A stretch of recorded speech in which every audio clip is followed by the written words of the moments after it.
할렐루야. 할렐루야. 이사야서 49장의 말씀은 하나님은 사랑이시다 하는 제목인데요. 1996년 골프 US 마스터스에서 그렉 로만이 초반 우세를 계속 잡고 나갔는데 마지막 라운드에서 닉 팔도에게 졌습니다. 그 우승을 놓친 후에 닉 팔도가 노만에게 다가와서 악수 대신에 안아줬어요. 포옹을 해줬어요.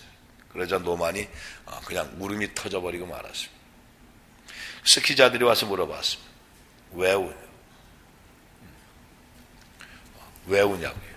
그랬더니 져서 우는 게 아니다. 그동안 수없이 졌고 또 앞으로도 수없이 질 텐데 졌다고 울겠네. 근데 나는 살아오면서 오늘만큼 진한 사랑을 받아본 적이 없다 그랬어요. 이런 포옹을 받아본 적이 없다. 왜? 아버지가 얼마나 강했든지 한 번도 이 아버지가 안아준 적이 없대요. 그래서 사랑한다고 그런 표현보다는 항상 야단을 치고 했던 그런 아버지였대요. 여러분, 부흥이라고 하는 것은 뭐냐면 가정의 부흥, 교회의 부흥, 또 여러분 인생의 모든 부흥은 사랑으로부터 시작이에요. 그러니까 내가 사랑받기는 원하는데 사랑을 줄 줄은 몰라요. 사랑의 회복은 하나님의 사랑에 대한 깨달음부터 시작입니다. 여러분, 사랑이 회복되기 위해서 뭐가요? 다른 것이 않습니다. 하나님이 나를 얼마나 사랑하시는가 하는 것, 이걸 깨달으면 내 안에선 사랑이 저절로 나올 수 있죠. 우리 입술에 정죄함이나 우리 입술에 뭔가 판단하고 비판하는 것들이 있다고 한다면 그것보다 앞서서 하나님이 나를 얼마나 사랑하고 계시는지, 주님의 사랑 안에서 내가 얼마나 녹아졌고 내 인생이 정말 하나님 사랑 아니면 지금 내가 있을 수 있을까, 이걸 깨달으면 우리 안에는 그 사랑이 녹아질 수밖에 없습니다. 우리는 성공하기 위해서 부르심을 받은 사람들이 아닙니다. 사랑을 받기 위해서 부르심을 받았습니다. 삶이 힘들 때 그래서 우리 하나님의 사랑에 집중하는 여러분들 되시기 바랍니다. 하나님의 사랑에 집중하기 시작하면 나 같은 인생을 하나님 나를 사랑하셔서 이렇게 하나님의 자녀 삼으시고 하나님의 종 삼으시는데 나 같은 인생도 하나님이 쓰시겠다고 하시는데 무엇은 내가 용납이 안 되고 무엇은 용서가 안 될 수 있겠습니까? 하나님의 사랑이 넘치는 것 자체가 부흥입니다. 가정 자체를 한번 다시 한번 우리 돌아보시기 바랍니다. 가정에 정말 하나님의 사랑으로 충만한가? 아니면 정죄의식과 비판이 많은가? 하나님이 나를 사랑하시는 것 되돌아보면 그 사랑 말고는 어떤 것도 용납할 수 없다는 것을 우리가, 나를 누가 용납하겠습니까? 나 같은 사람을 누가 용납하겠습니까? 하나님 외에는 용납할 수 없어요. 그러니까 주님 사랑 안에 들어와 이걸 깨닫고 났더니 내 인생 전체가 바뀌어지기 시작하는 거예요. 이걸 깨달아야 인생이 바뀌어집니다, 여러분. 오늘 성경의 1절에서 3절까지는 종의 신분과 사역 그리고 결과가 무엇인가 이걸 가르쳐줍니다. 1절에 보면 태에서 나옴으로부터 나를 부르셨고 이 복중에서부터 내 이름으로 말씀하셨다 그랬습니다. 내가 어머니 뱃속에 있을 때부터 석재하라고 불렀다는 거예요. 이미 다 말씀을, 여러분 예수님이 탄생하기 이전에 이미 천사가 마리아에게 예수의 이름을 가르쳐 주셨습니다. 예수라 해라 그랬습니다. 여러분 바로 탄생 이전에 천사가 마리아에게 가르쳐줬던 그 예수라고 하는 그 이름이 성취되어지는 사건. 저와 여러분의 인생에도 바로 그것이 우리가 어머니 뱃속에 들어가기 전부터 내가 어머니 뱃속에서 주님은 나를 부르시고 나를 택하셨다는 거예요.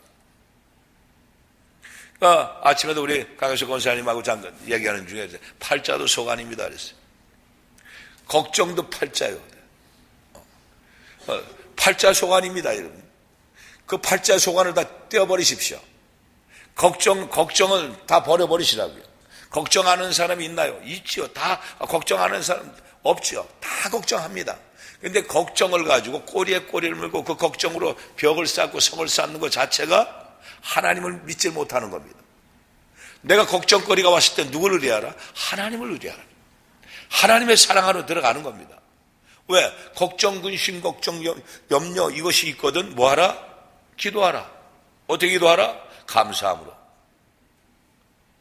여러분 성경을 몰라서 못하나요? 압니다. 근데 적용이 안 됩니다. 걱정과 근심과 염려가 있거든 기도하라. 감사함으로 하나님께 아뢰라. 염려하는 것은 의심하는 마음으로는 왜 염려합니까? 의심하니까 염려하죠. 의심하는 마음으로는 구할 생각도 하지 말라 그랬습니다. 바닷물결이 요동치는 것 같다 그랬습니다. 두 번째, 내 입을 날카로운 칼같이 만드시고 나를 그 손 그늘에 쓰시고 나로 마강한 살을 만드사 그 전통에. 마강한 살 것은 아주 빛보다도 더 그냥 가서 쏘살같이 가는 것. 인간의 마음과 심리를 예리하게 찔러서 잘못을 깨닫게 하는 그 하나님의 말씀의 권세와 능력을 얘기하는 거예요. 하나님의 말씀은 우리 가운데 비수처럼 꽂혀 들어옵니다. 깨달아야 합니다. 그 말씀이 누가 나를 일러서 저기서 하는 것이 아니라 하나님의 말씀이 심령이 들어와서 나를 꽂아놓고 나면 이걸 나를 깨닫게 하시는 말씀이구나.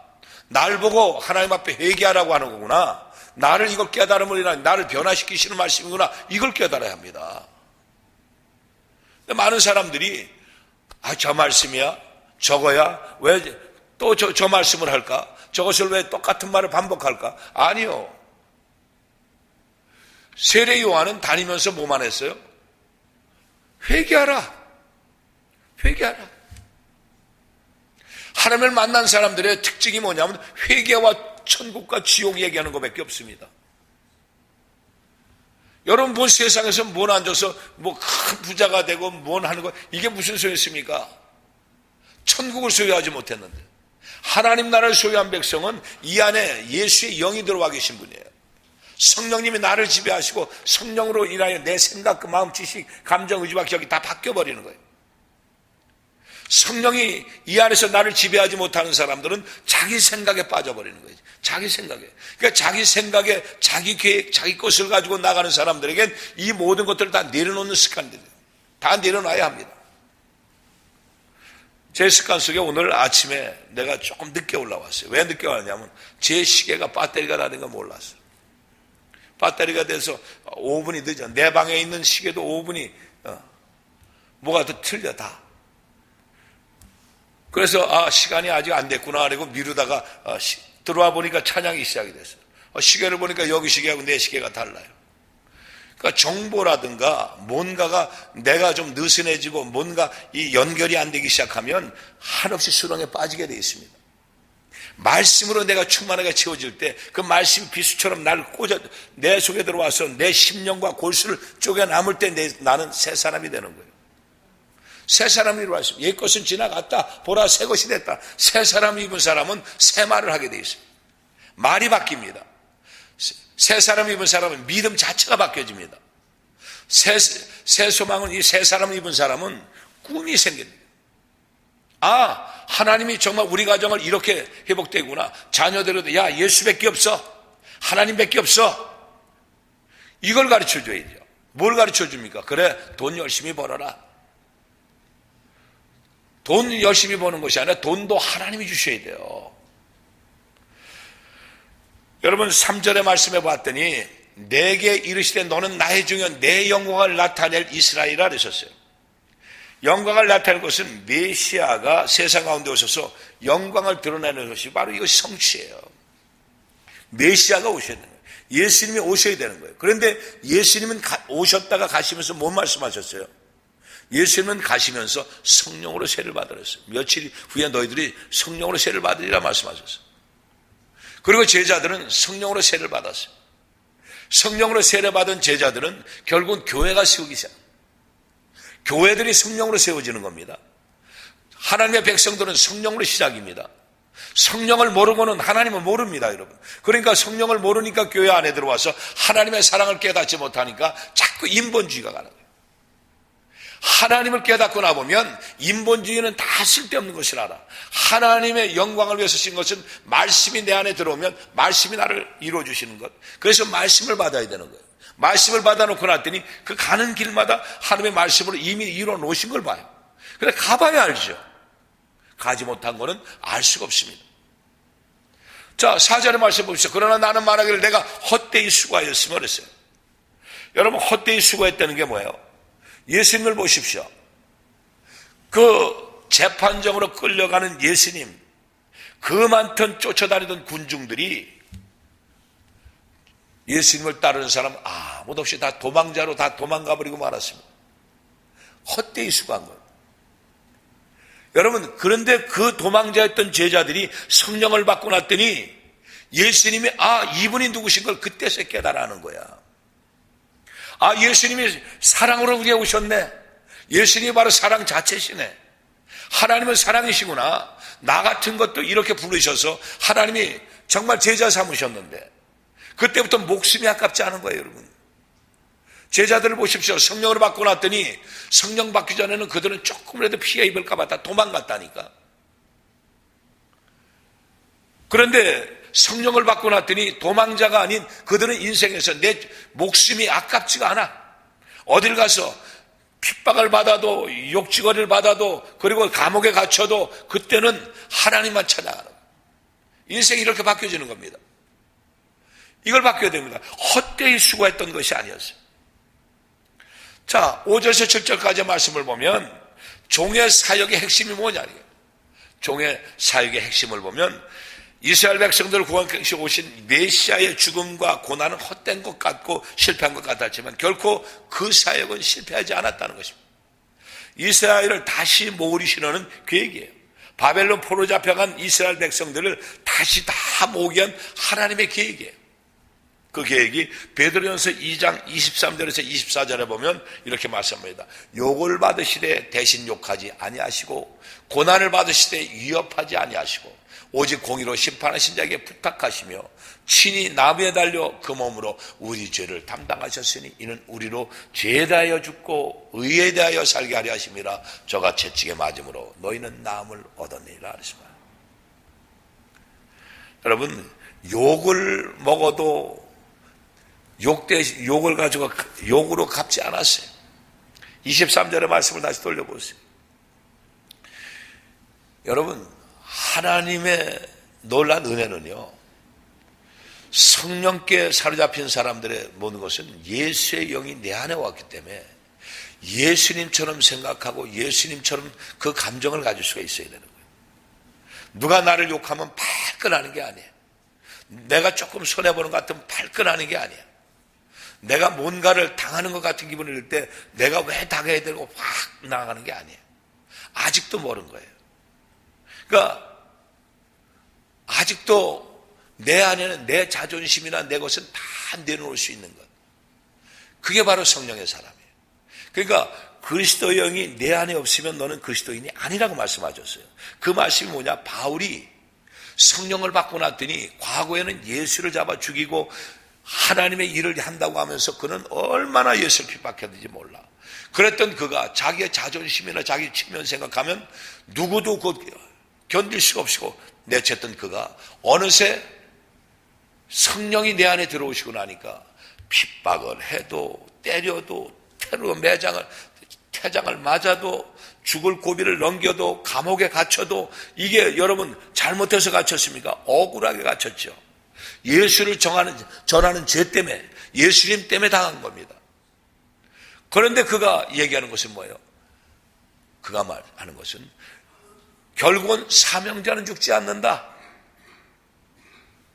그러니까 여러분이 정말 예수와 함께하는 사람, 예수의 영으로 가득 채워진 사람인가를 뭐냐면 반응이에요. 반응. 어떤 반응? 내 안에서 반응을 어떻게 하고 있는가?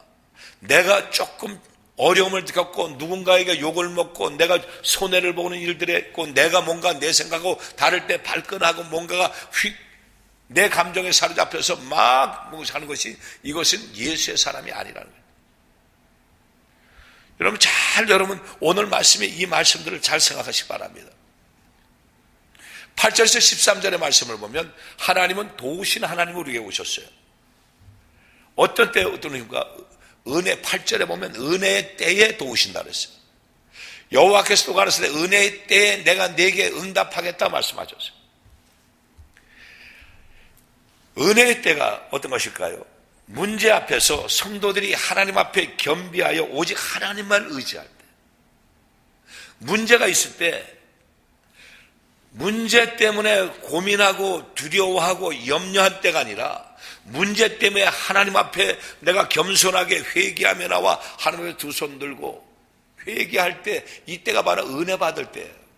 이때가 바로 은혜의 때입니다, 여러분. 은혜 받아서 나가서 막 전하고 하는 게 이게 은혜 때가 아니라 이미 은혜로 충만하게 채워준 사람 나가서 전하지 않고 견딜 수가 없죠.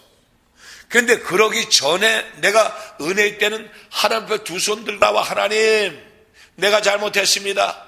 우리 조상들이 이렇게 우상 많이 섬겼네요.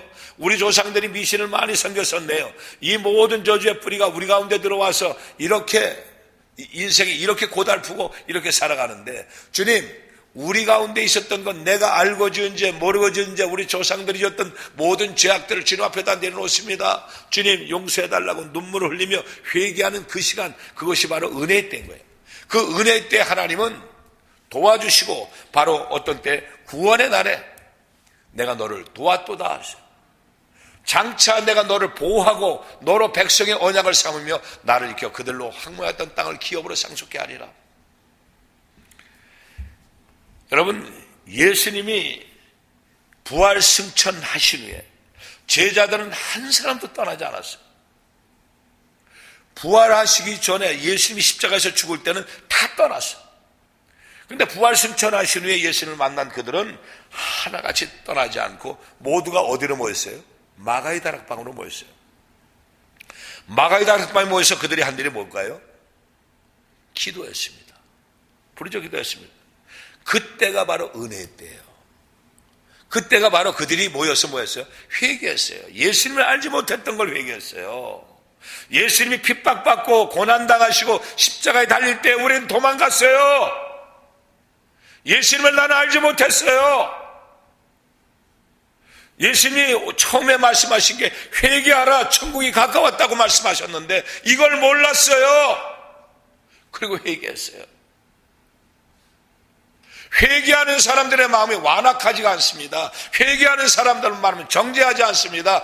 회개하는 사람의 마음은 내가 심판하지 않아요. 하나님의 심판을 기다리죠. 회개했어요. 그때가 바로 은혜의 때인 거예요. 역대하 7장 14절 16절 우리 이번에 사순절 특별 새벽 기도회에 우리 주제가 바로 이건데, 역대하 7장 14절 16절에 보십시오. 14절에 보면 내 이름을 일컫는 내 백성이 그 악한 길에서 떠나 스스로 겸비하고 기도할 때 내 얼굴을 구하라 그랬습니다. 무슨 말씀입니까? 하나님의 이름을 부르는 백성들이여 악한 길에서 떠나라. 악한 길이 뭡니까? 예수를 믿지 못하는 그 길에서 떠나라. 스스로 낮아지고 겸손해져라. 하나님 앞에 뭘 내놓게 있겠습니까, 여러분? 하나님 앞에서 겸손하라는 겁니다. 그럴 때 기도할 때 내가 하늘에서 다 듣고 그 죄를 사하고 그 땅을 고칠지라. 한국 땅이 되었든 이 땅이 되었든 교회들이 연합하여 일어날 것은 다른 거죠. 회개합니다. 회개. 내가 잘났어. 우리 교회가 프로그램이 많아. 우리 교회가 멋져. 교회 성전이 이렇게 멋져. 이게 자랑할 것이 아니라 초라하기 그지없고 지붕이 없으면 어떻습니까, 여러분? 천장이 없으면 어떻습니까? 의자가 찌그러져 있으면 어떻습니까? 이곳에 와서 해야 될 것은 회개입니다. 회개. 겸비하라. 겸비할 때 이곳에서 하는 기도에 내가 눈을 들고 귀를 기울이라. 이는 내가 이미 이전을 택하고 거룩하여 내 이름으로 여기 영영이 있게 하려 함이라. 내 눈과 내 마음이 항상 여기 있으리라. 하나님이 여기 와서 항상 들으시는데 왜 주님 앞에 기도하지 못합니까? 주님 앞에 왜 내놓지 못합니까? 회개하지 못하니까 이 안에 무엇이요? 내 욕심으로, 내 욕망으로, 내 것으로 가득 채워져 있으니까 회개를 할 수 없죠. 구원의 때에도 오신다 그랬습니다. 9절 10절에서 구원의 때에도 오신다. 11절에서 13절에는 공고한 때에도 오신다 그랬습니다. 구원의 때, 여러분 구원의 때도 오시고 공고한 때도 오신다. 여러분 힘들고 어려울 때 하나님 앞에 구하라는 거예요. 고린도전서 10장 13절의 말씀을 보면 사람이 감당할 시험 밖에는 너에게 당한 것이 없다니 오직 하나님은 미쁘사 너희가 감당치 못할 시험 당함을 허락지 아니하신다. 시험 당할 주면은 피할 길을 내사 너희로 능히 감당해야 하신다. 이렇게 좋으신 하나님인데 그 하나님을 의지하고 기도하는 것마다 하나님께서 다 들어주시고 힘들면 피할 길을 만들어주시고 문제가 있는 것은 다 해결하시고 응답하신다고 약속을 하고 계시는데 왜 기도를 못하나요? 내가 구하는 것은 전부 종력으로 구하는 것은 구할 생각도 하지 말라는 것입니다.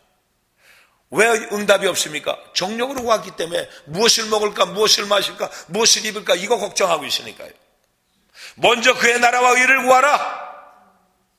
이 모든 것을 내가 더하리라 말씀하셨어요. 끝으로 14절에서 26절까지는 하나님의 영원한 사랑을 지금 얘기하고 있습니다.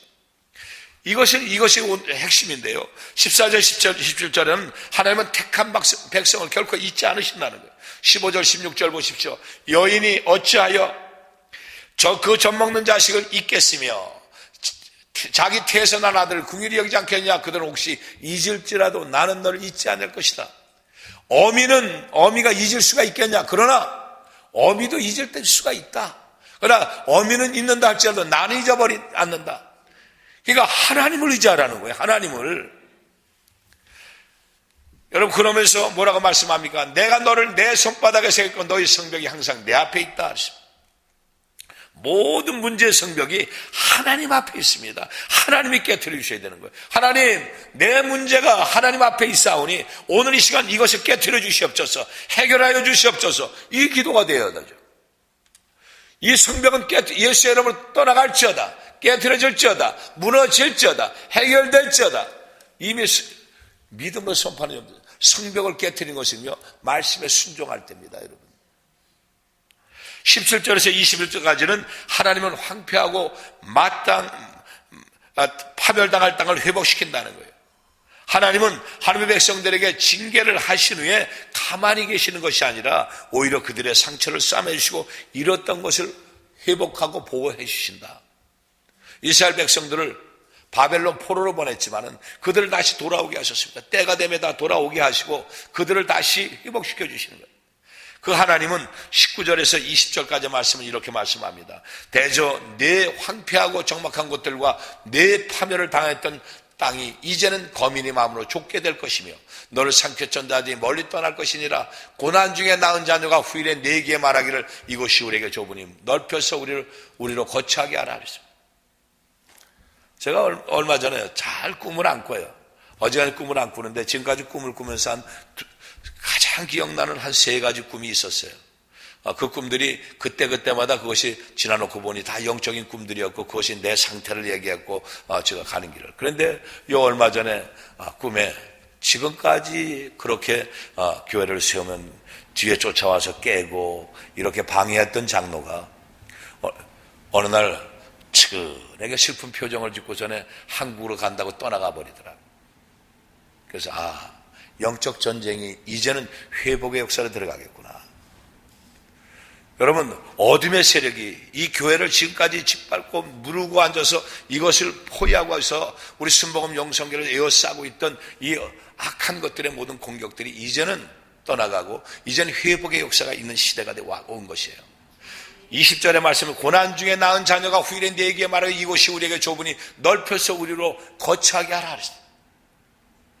여러분 바벨론의 포로로 잡혀갔던 그들이 돌아온 것만 해도 감사한데 이제는 우리 거처가 좁아 너무나 부흥이 돼버리고 회복이 돼버리고 이젠 더 넓혀진 세상으로 가야 되겠습니다.